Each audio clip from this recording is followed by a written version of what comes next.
Todos acharam? Mateus 19. Nós vamos ler a partir do versículo 3. Vieram a ele alguns fariseus e o experimentavam, perguntando: é lícito ao marido repudiar a sua mulher por qualquer motivo? Então respondeu ele: não tendes lido que o Criador, desde o princípio, os fez homem e mulher? E que disse: por esta causa deixará o homem pai e mãe, e se unirá à sua mulher, tornando-se os dois uma só carne? De modo que já não são mais dois, porém uma só carne. Portanto, o que Deus ajuntou, não o separe o homem. Replicaram-lhe: por que mandou então Moisés dar carta de divórcio e repudiar? Respondeu-lhe Jesus: por causa da dureza do vosso coração, é que Moisés vos permitiu repudiar vossa mulher. Entretanto, não foi assim desde o princípio.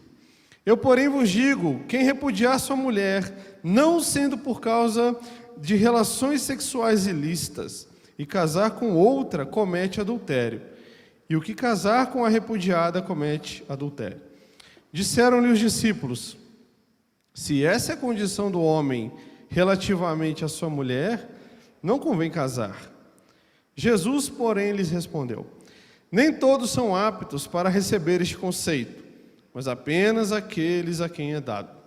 Porque há eunucos de nascença, há outros a quem os homens fizeram tais, e há outros que a si mesmos se fizeram eunucos, por causa do reino dos céus. Quem é apto para o admitir, admita. Amém. Senhor, eis aqui a Tua palavra.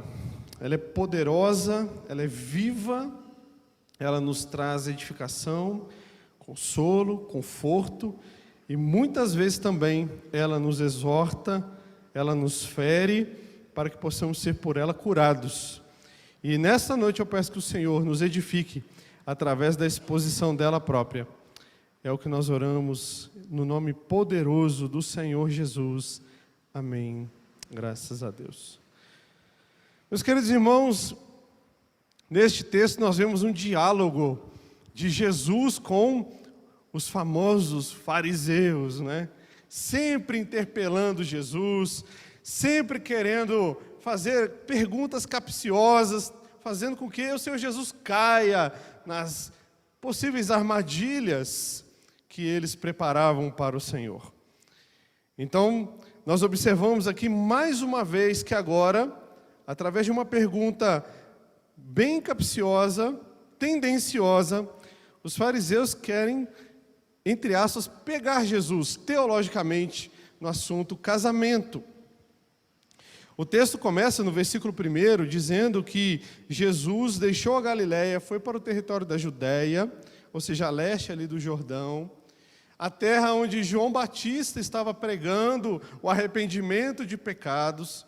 Neste mesmo lugar onde João Batista acusou o rei Herodes de adultério, dizendo a ele: olha, não te é lícito tomar a mulher do teu irmão, Herodias. Por causa disso, João Batista foi decapitado. Não é?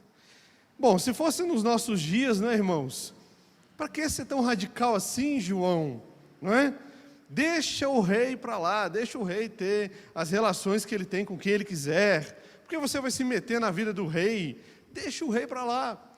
Mas João Batista, como autoridade, como profeta e como boca de Deus para aquela geração, ele foi até a autoridade daquela região e disse: não te é lícito tomar a mulher do teu irmão.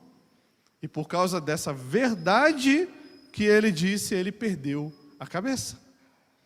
Então nós estamos nessa região, nesse território. E por que eu disse que a pergunta desses fariseus é bem capciosa? Porque a pergunta ela tinha um objetivo. De acordo com a resposta do Senhor Jesus, eles poderiam colocar Cristo contra o rei novamente, e porque o próprio João Batista já havia sido decapitado, provavelmente Cristo seria preso e também morto, ou eles queriam colocar o Senhor Jesus contra Moisés, contra a lei de Deus. Mas, irmãos, Nós estamos falando aqui de Jesus. Ele é a palavra. Ele é aquele por meio do qual todas as coisas foram criadas. Ele é o Senhor. Ele é Deus. Ele é o autor da vida. E Cristo, como Filho de Deus encarnado, é o próprio autor do casamento e da família. Então os fariseus não estavam debatendo com outro grande teólogo da época. Eles estavam debatendo com aquele que criou, aquele que instituiu o casamento. E nós vemos que a pergunta: é lícito ao marido repudiar a sua mulher por qualquer motivo, no verso 3, né? Se Jesus responde ela de bate-pronto, provavelmente ele cairia numa dessas armadilhas. Mas Jesus, sendo Deus, irmãos, ele muda o foco da pergunta. Ele muda a direção da pergunta. Nós aprendemos com o Senhor Jesus que não é toda pergunta que nós devemos responder, ainda mais se essa pergunta é capciosa e maldosa. Mas Jesus, ele tira o foco do divórcio, do repúdio, e ele vai falar sobre a sublimidade do casamento. É como se Jesus estivesse dizendo assim: vocês estão me perguntando se o homem, por qualquer motivo, pode se divorciar da sua mulher. Mas vocês entenderam o que é o casamento? Vocês entenderam a importância do casamento, da família? Vocês conseguiram compreender? E vocês que são doutores da lei, vocês entenderam a sublimidade do que é a aliança do casamento? Então vejam que Jesus, ele muda o foco da pergunta. Ele joga, vamos dizer assim, a batata quente na mão dos fariseus de novo. Vocês compreenderam, vocês entenderam o que de fato é um casamento? Então, no verso 4, o que Jesus vai fazer? Ele vai à palavra. Ele recorre às Escrituras. Ele vai citar o texto de Gênesis, capítulo 2, verso 24. E aqui, irmãos, isso é muito importante para nós até hoje. Quem está citando para embasar teologicamente, falar sobre casamento e família, Jesus Cristo, que é o autor da palavra, que é a própria palavra, ele está citando Gênesis capítulo 2. E hoje muitas pessoas dizem assim: não, Gênesis capítulo 1, Gênesis capítulo 2, Gênesis capítulo 3, aquilo ali é um conto, aquilo ali é uma ficção, é uma história que Moisés inventou sobre a criação, Não é. Aquilo ali é a palavra de Deus. Então, se a Bíblia está dizendo, Deus criou o mundo em 6 dias. Em quantos dias Deus criou o mundo? 6. Deus poderia ter criado em 1? Poderia. Ele poderia ter criado o mundo em 27 mil anos? Poderia, mas ele criou em 6. E a palavra de Deus diz 6, e nós respondemos 6. Gente, é simples. Não é? Nós vemos no capítulo 2 de Gênesis, esse verso 24, depois de Deus criar o homem, depois de Deus criar a mulher, a palavra de Deus diz isso. E Jesus está dizendo: vocês não leram? Vocês não conhecem as Escrituras? Que no princípio Deus fez homem e mulher? Outra resposta simples, gente, básica, sobre criação. Deus criou o homem e Deus criou mulher. Algo tão simples e tão claro e tão nítido. E que no nosso tempo, nós precisamos ficar provando, argumentando, através de teses e tantas outras coisas, algo que é tão claro. Vocês não leram? Vocês não creem na palavra, na Escritura? Deus fez homem e mulher. Não é? O que passar disso, irmãos, não provém do Senhor. Homem e mulher. E que disse, verso 5, por esta causa, deixará o homem, pai e mãe, e se unirá à sua mulher, tornando-se os dois uma só carne.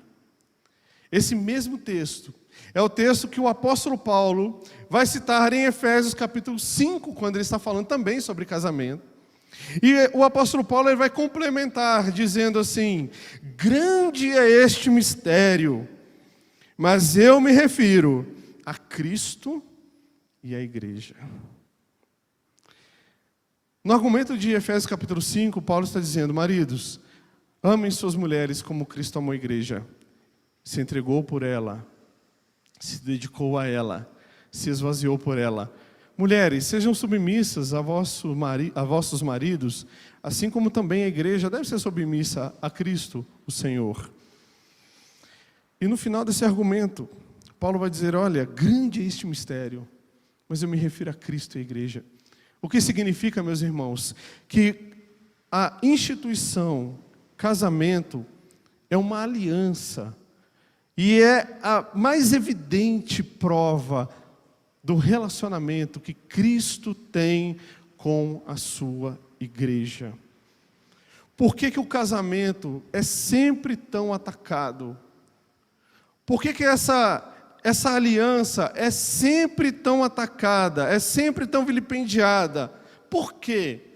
Porque é o espelho da relação do Senhor Jesus, que é o cabeça da igreja, com a sua igreja, que é chamada de noiva. Então existe um argumento teológico aqui muito profundo a respeito do significado da aliança do casamento. Casamento não é simplesmente um homem apaixonado por uma mulher apaixonada por um homem que vão ao cartório e decidem se unir, não é? Morar juntos.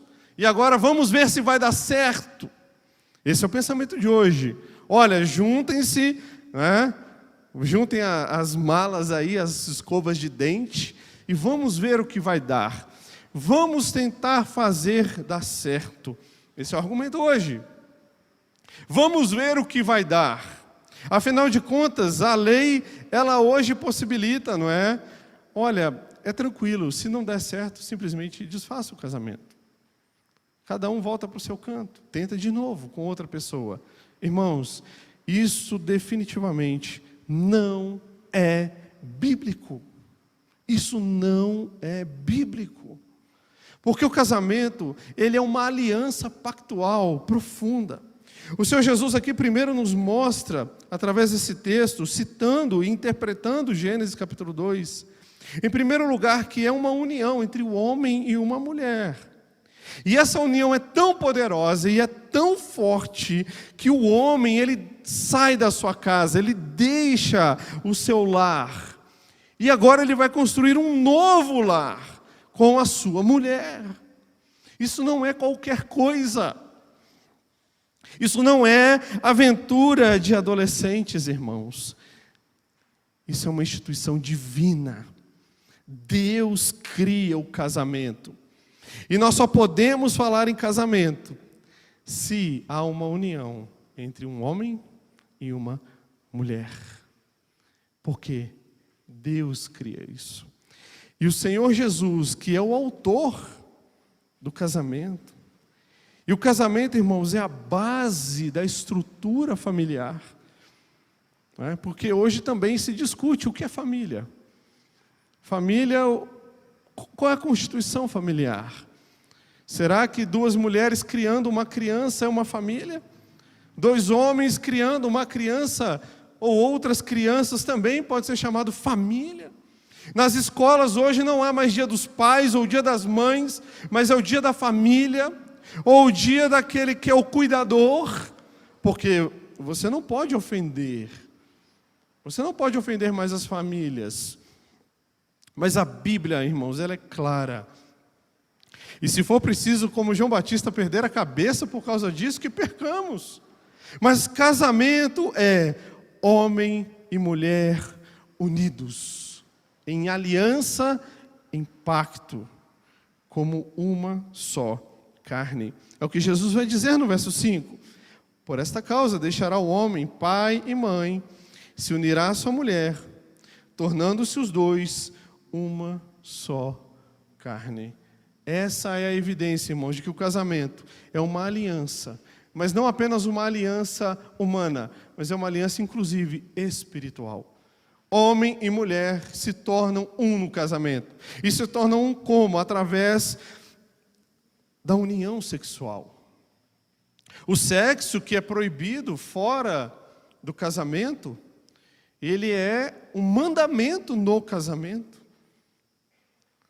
O casal que está unido através do matrimônio, ele deve se unir, sexualmente falando. E nós carregamos uma cultura romana, né, de que sexo é pecado, de que sexo é ruim, de que o sexo é sujo, de que o sexo é mau. Então, muito principalmente na Idade Média, isso vem muito carregado, né, que o casamento é um mal necessário, né? É um mal necessário, porque como procriar sem casamento? Não tem jeito. Então, é um mal necessário e, inclusive, diziam, né, os teólogos romanos diziam que quando um homem e uma mulher, casados, estão ali tendo a sua relação, se é para procriação, é bênção de Deus. Se é para sentir prazer, é pecado. Vocês sabiam disso? E parece que nós carregamos essa cultura do peso de falar sobre sexo no casamento. De fato, irmãos, a relação sexual fora da aliança é pecado. Mas sexo dentro do casamento é bênção de Deus. E o apóstolo Paulo vai falar isso em 1 Coríntios capítulo 7. Ele vai falar assim: olha, maridos, o seu corpo não pertence a você, mas a sua mulher. Vocês, mulheres que são casadas, o seu corpo também não pertence a vocês, pertence ao seu marido. Por isso, não deixem de se unir. Paulo está argumentando em 1 Coríntios 7, falando sobre a bênção dessa união pactual. Então, família não é apenas casamento, família, enfim, não é apenas para gerar filhos, mas é para trazer alegria ao casal, prazer, satisfação. E Jesus está dizendo isso de forma: olha como o casamento, ele é sublime. Vocês vieram com uma pergunta para mim: divórcio, separação, destruição. Mas eu venho com um argumento para vocês: olhem a grandeza do casamento. Olhem que coisa gloriosa é a família. Olha que união maravilhosa é um homem se unir à sua mulher e os dois se tornarem uma só carne. Irmãos, como nós carecemos desse entendimento hoje. Porque mesmo dentro das nossas igrejas, nós temos visto diversos casais se desfazendo por nada. Incompatibilidade de gênero, né? Ou discordâncias a respeito de finanças, ou qualquer outro motivo banal. Hoje é motivo de divórcio. Irmãos, divórcio é o último recurso. E Jesus está argumentando: olha que união forte é um casamento entre um homem e uma mulher. Olha que instituição forte, viva, espiritual, gloriosa, que Deus instituiu. Detalhe, se você se lembra, o texto citado, Gênesis capítulo 2 aqui, é antes da queda. Então Deus, quando cria Adão e cria Eva, não é bom que o homem esteja só, falei uma auxiliadora idônea, para que se unam em matrimônio. Deus ali já instituiu o casamento. E o casamento, sim, com a união sexual. Irmãos, casamento é algo glorioso.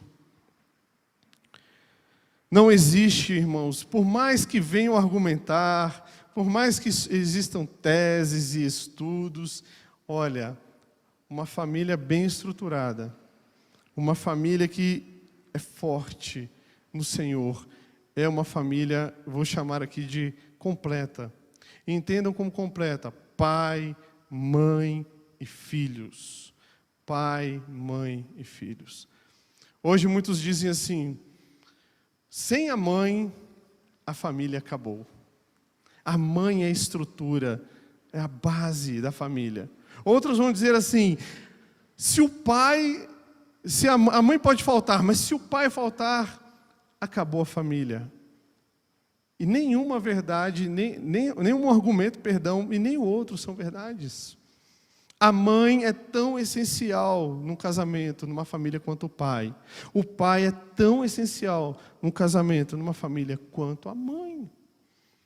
Família, irmãos, é criação de Deus. Quem instituiu o casamento, família, foi o Senhor. E é muito interessante que na época da Reforma, no período da Reforma Protestante, falando um pouquinho de história aqui, esse conceito de família, casamento, ele foi redimido na Reforma também, né? Eles reformaram tudo, né?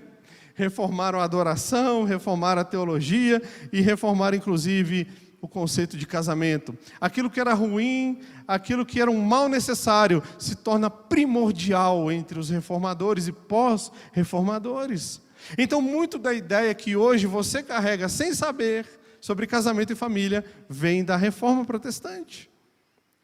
De pessoas que leram as Escrituras, estudaram as Escrituras e entenderam: casamento é bom, casamento é bênção de Deus, casamento é para edificação, crescimento espiritual, casamento é a base da sociedade, mas principalmente a base da igreja. Casamento, ele fortalece o homem, ele edifica a mulher, casamento santifica o casal. Não é? E Jesus está dizendo isso. Vocês não leram? Deixe o homem, o pai e a mãe. Esse texto está valendo. É como se Jesus estivesse dizendo isso. Esse texto está valendo. Ele não foi substituído. Ele não foi deixado. E este homem deixa seu pai e sua mãe, se une à sua mulher, formam uma nova família, formam um casamento, formam uma aliança, uma união pactual. Que coisa mais gloriosa e grandiosa, irmãos.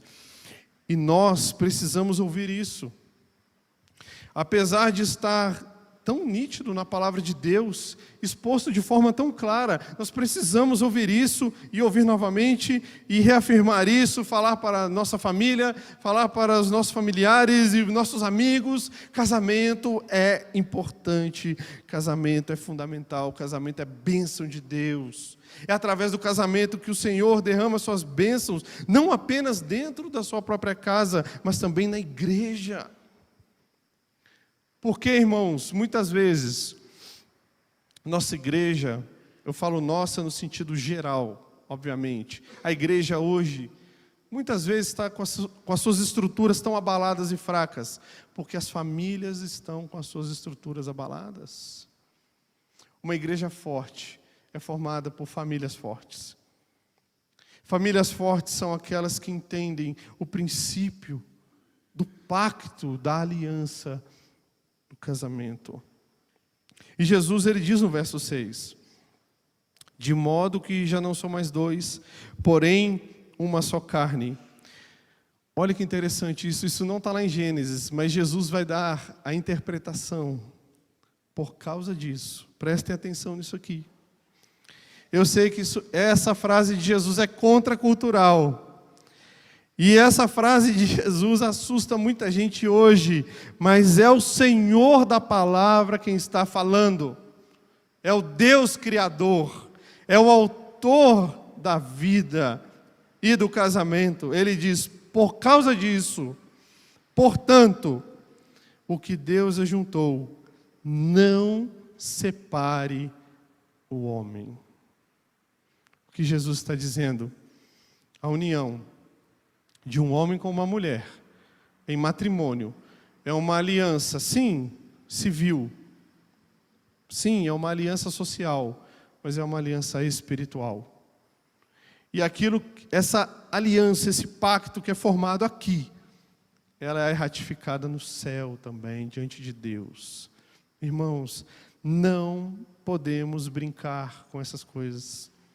Nós vemos uma história interessante na Bíblia, por exemplo, quando Josué entra na terra prometida e ele decide fazer aliança com os gibeonitas, sem conhecer a intenção real dos gibeonitas, ele decide fazer esse pacto, essa aliança. Ele deveria destruir os gibeonitas. Ele não faz porque faz uma aliança com eles. Mas depois ele descobre a intenção dos gibeonitas. Enfim, a aliança já está feita. O pacto está estabelecido. Ele não poderia romper esse pacto. Mas 300 e poucos anos depois, Saul quebra a aliança que Josué faz com os gibeonitas. Os gibeonitas fizeram um acordo de paz. Olha, você não nos destrói e nós vamos ajudar você, Josué, a destruir os outros povos ao redor. Em Saul quebra essa aliança e guerreia contra os gibeonitas. E sabe o resultado dessa quebra de aliança, irmãos? 300 anos depois, o povo de Deus é atacado, é disciplinado e entra debaixo do juízo por ter quebrado essa aliança. Deus é o Deus de aliança. Nós lemos em Gênesis capítulo 2 o pacto de obras ali. Nós lemos depois em Gênesis 3,15 o pacto da graça. Deus é um Deus de aliança e Deus detesta aquele que quebra aliança. E isso, irmãos, é sério. Não brinquemos com isso. Não podemos brincar com o Senhor. Hoje também, não é o tema do texto, mas abrindo um parênteses aqui, nós vemos muitas pessoas, vêm aqui à frente, faz um voto diante da igreja, diante de Deus, que será membro da igreja, comparecerá nos cultos, servirá a igreja do Senhor, servirá o Senhor por meio dessa igreja, faz um voto solene diante de 300, 400, 1000 pessoas, passa 3, 4, 5 meses. Onde estão essas pessoas? Irmãos, isso é quebra de pacto, isso é quebra de aliança.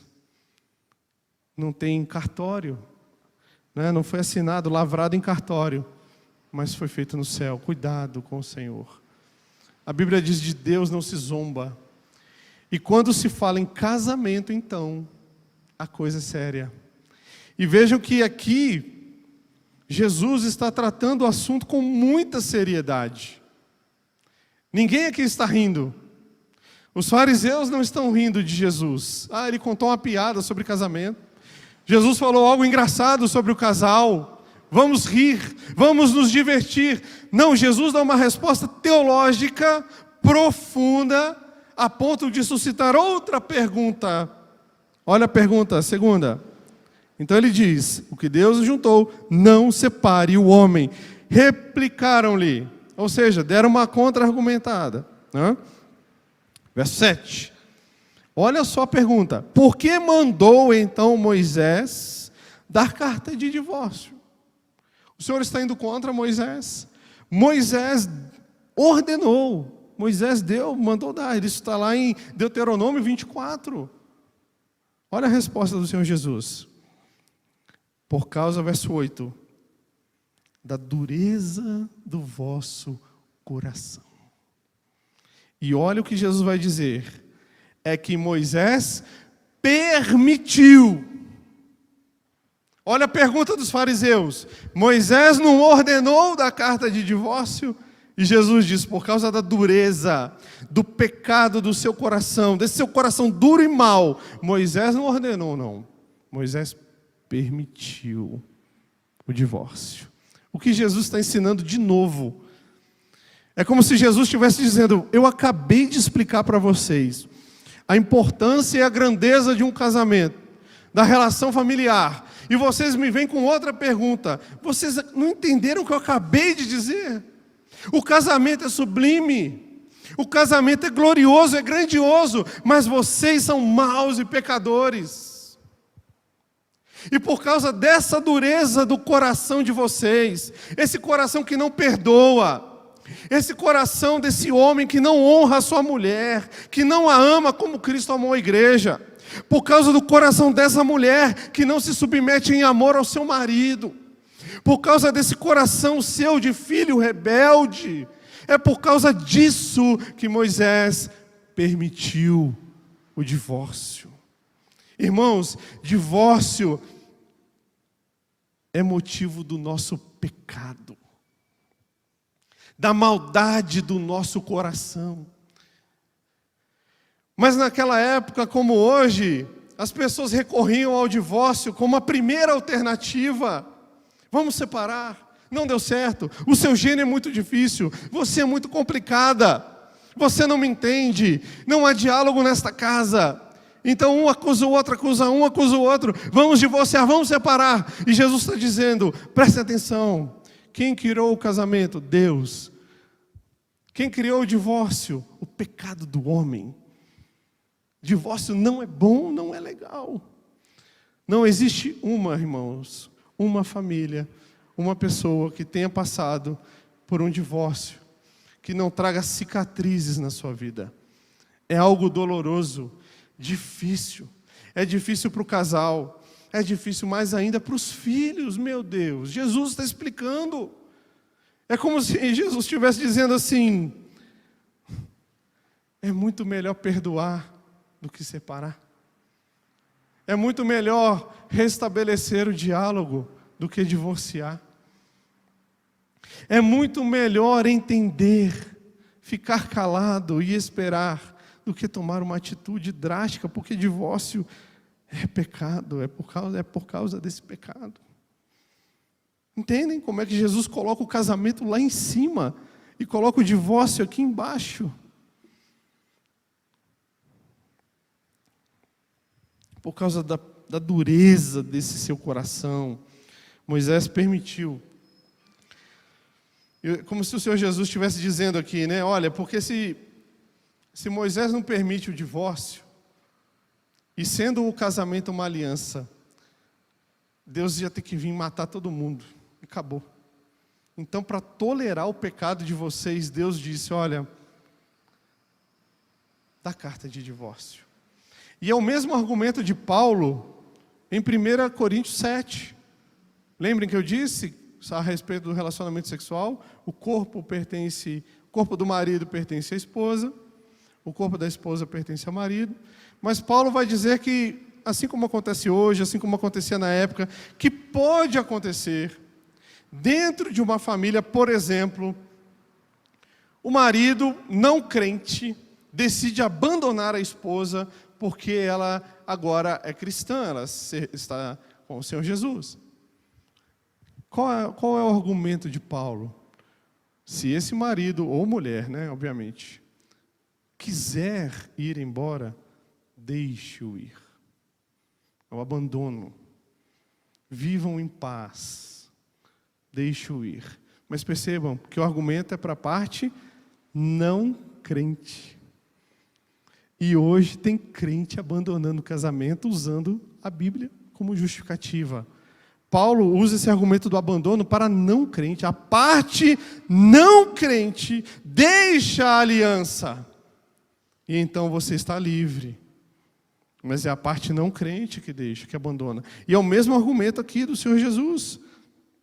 Quando ele vai dizer no verso 9: eu, porém, vos digo, quem repudiar a sua mulher, não sendo por causa de porneia, né, relações sexuais ilícitas ou fornicação, se não for por causa disso, casar com outra, comete adultério. E o que casar com a repudiada também comete adultério. A quantidade de gente hoje vivendo em adultério não está, como diz o ditado, não está no gibi. Por quê, irmãos? Porque Jesus está explicando, olha, por causa do pecado, por causa da dureza do coração de vocês, se ocorrer, e aqui, obviamente, ele está falando da parte incrédula, se ocorrer um adultério, se ocorrer uma relação sexual ilícita, porneia, da onde vem a palavra pornografia, né, do português, do inglês também, né? Se acontecer algo nesse nível, nesse sentido, olha, é melhor deixar. Agora, fora isso, nós chamamos esse versículo, essa fala de Jesus, de cláusula de exclusividade, irmãos. Cláusula de exclusividade. Ah, mas olha, não tem diálogo na minha casa, ele não trata os nossos filhos como eu gostaria, ela não me entende, ela gasta muito dinheiro, eu fui à falência por causa dele, ele é muito gastão, quero divorciar. Nenhum desses casos. Nenhum. Jesus, então vejam que Jesus apertou o funil, né? Afunilou. E essa mensagem, esse texto, irmãos, é tão contracultural hoje. Tão contracultural. Pessoas que estão querendo desfazer a aliança do casamento por qualquer motivo.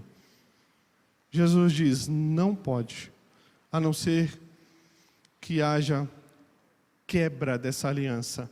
E uma quebra drástica, que é um relacionamento sexual ilícito com outra pessoa. Então, sim, nesse caso é permitido. Mas vejam que Jesus está dizendo, não é o ideal. Qual que é o ideal? O ideal é o perdão. O ideal é o perdão. Na oração que o Senhor nos ensinou, perdoa as nossas dívidas, assim como nós perdoamos aos nossos devedores. Então, o ideal, mesmo diante de algo tão terrível como a traição, é o perdão. Como filhos de Deus, perdoem. Mas Jesus diz, mas é complicado. É quebra de confiança, é quebra de aliança. A parte que traiu provavelmente não é cristã, não é... Bom, enfim, não podemos julgar a salvação de ninguém, mas provavelmente não é. Então, deixe-o ir. Deixe ir embora. Irmãos, diante de um texto como esse, nós vemos a seriedade que o Senhor Jesus, o autor, o criador do casamento e da família, Ele dá ao casamento. Casamento não é brincadeira. Casamento não é simplesmente para que nós entremos e digamos assim, vamos ver o que vai dar. Casamento é coisa muito séria. Muito séria. E ela envolve aliança. Ela envolve, não é só sentimento. Ela envolve uma aliança espiritual. E por isso Jesus disse, olha, aquilo que Deus uniu, não separe o homem. E a resposta de Jesus, de novo, é tão séria e tão grave, que olha a reação dos discípulos.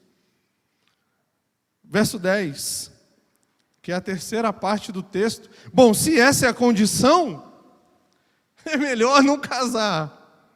Não é o que muitos dizem hoje? Se é nesse nível de compromisso, de responsabilidade, se é nesse sentido, se é nesse nível de aliança, ora, é melhor então nem se envolver com isso. Qual que é a resposta de Jesus? Para alguns, realmente, alguns de fato não vão se casar. Para alguns isso não foi concedido. Por exemplo, os eunucos, aqueles que foram, perdão da palavra aqui, castrados por algum motivo, né? Esses de fato não podem se casar, porque não podem satisfazer o outro sexualmente, né?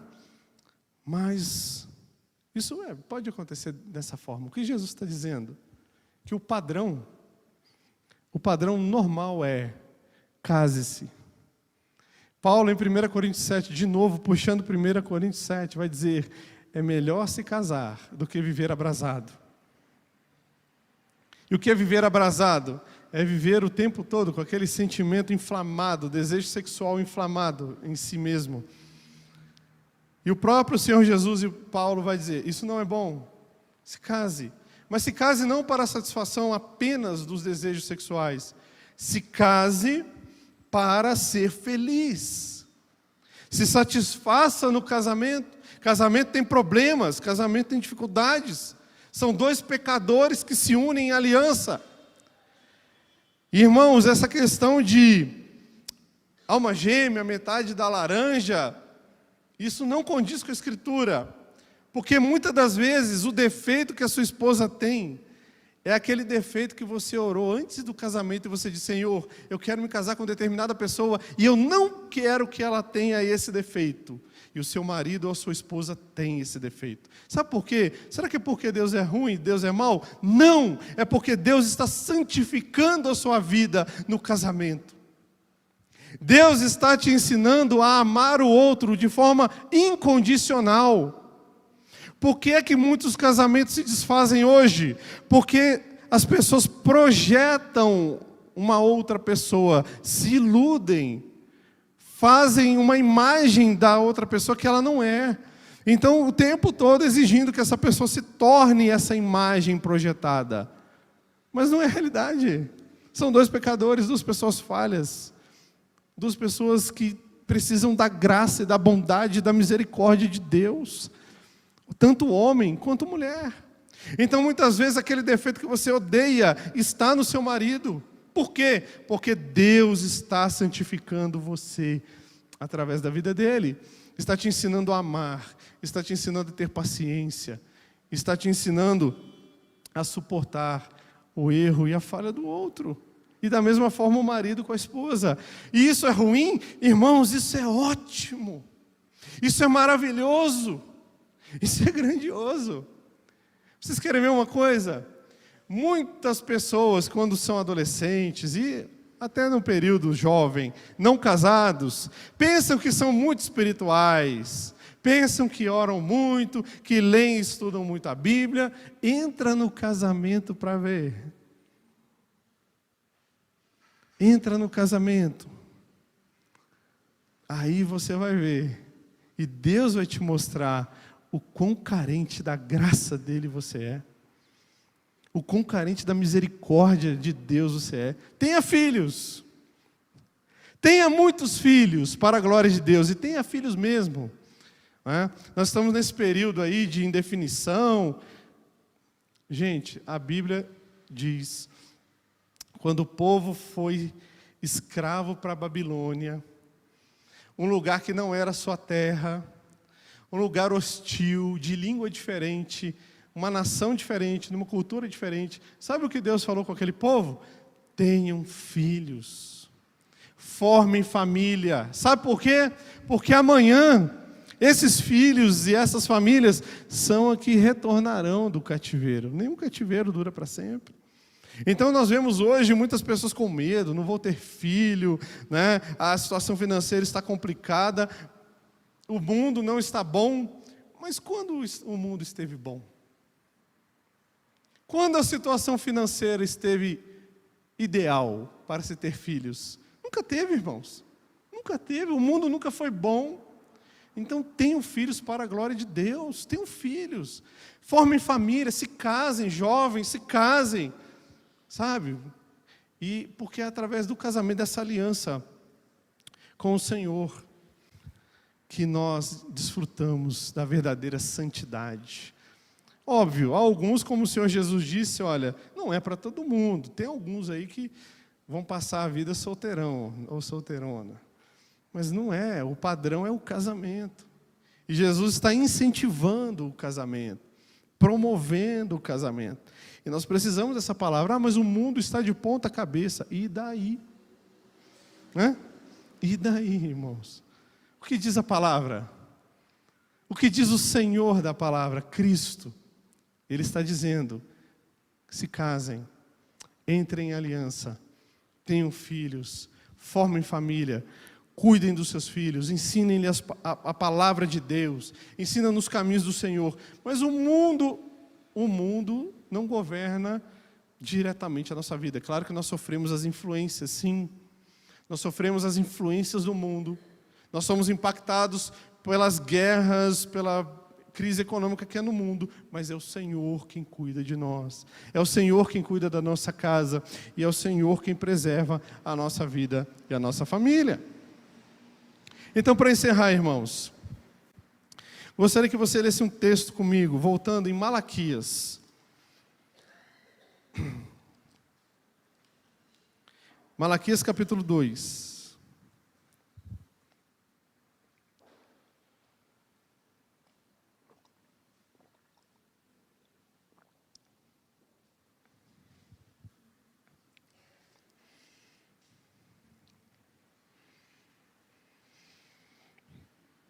Preste atenção, Malaquias capítulo 2. Vou falar do contexto aqui só para vocês entenderem rapidinho.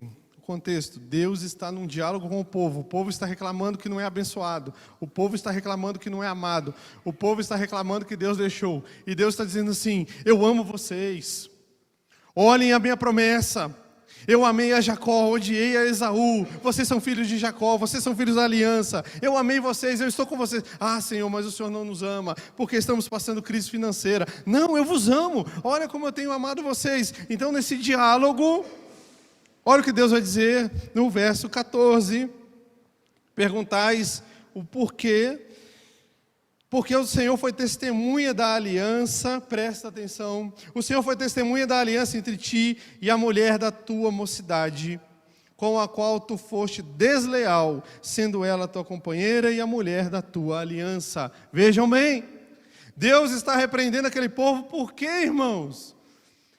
Porque eles estavam sendo infiéis no matrimônio. Eu fui testemunha da aliança que vocês fizeram com a mulher da sua mocidade. E vocês foram desleais. Deus não leva em pouca coisa, irmãos, a quebra de uma aliança, de um casamento. Isso é sério. Vocês pensam que eu não estou vendo? Deus está dizendo como vocês são infiéis no matrimônio de vocês, no casamento. Olha o que ele diz no verso 15: não fez o Senhor um, mesmo que havendo nele um pouco de espírito, e porque somente um? Ele buscava a descendência que prometera. Portanto, cuidai de vós mesmos, e ninguém seja infiel para com a mulher da sua mocidade.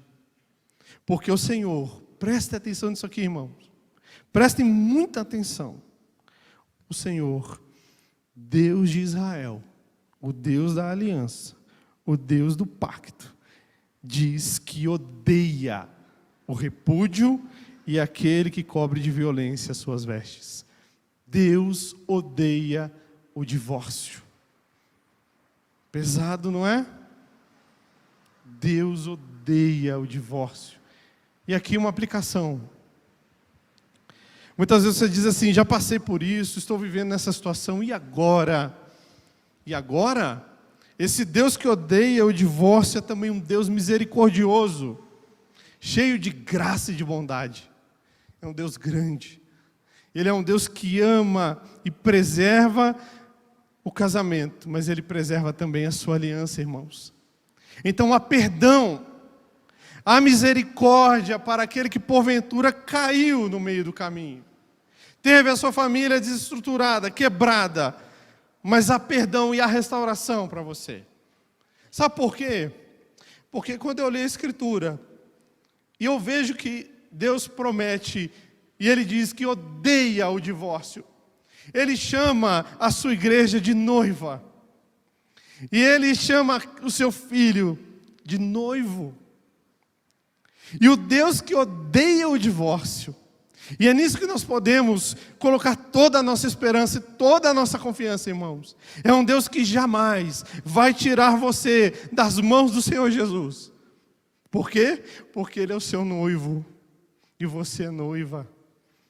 E porque Deus odeia o divórcio, Ele vai manter esse casamento, essa união entre você e o Senhor Jesus até o fim, e, aliás, por toda a eternidade. Bilhões e bilhões e bilhões e bilhões de anos. Então você me pergunta: como eu posso ter tanta certeza assim, de que no meio desses bilhões e bilhões e bilhões e bilhões de anos na eternidade, eu não serei por algum motivo desprezado, eu não serei abandonado, eu não serei deixado para trás, entre aspas? O motivo é: Deus odeia o divórcio. E se você está casado com Jesus, pela fé, por meio da graça de Deus, então você está aliançado a Cristo, você é um com Cristo, e esse casamento, irmãos, jamais poderá ser desfeito. Mas se não, se você ainda não entrou em aliança com esse Cristo, essa é a oportunidade. Como faço isso?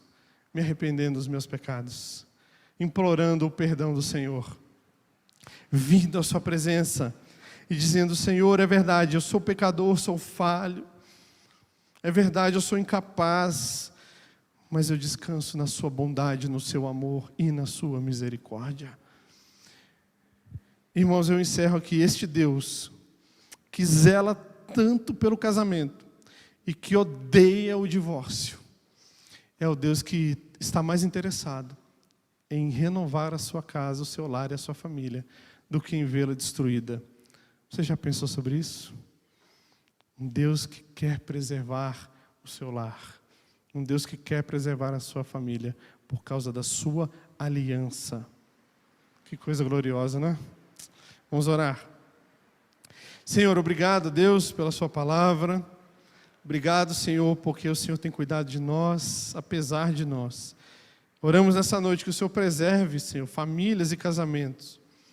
O Senhor preserve a sua aliança, de geração após geração. E que se há alguma família, Deus, desestruturada, destruída, que o Senhor traga restauração nesta noite.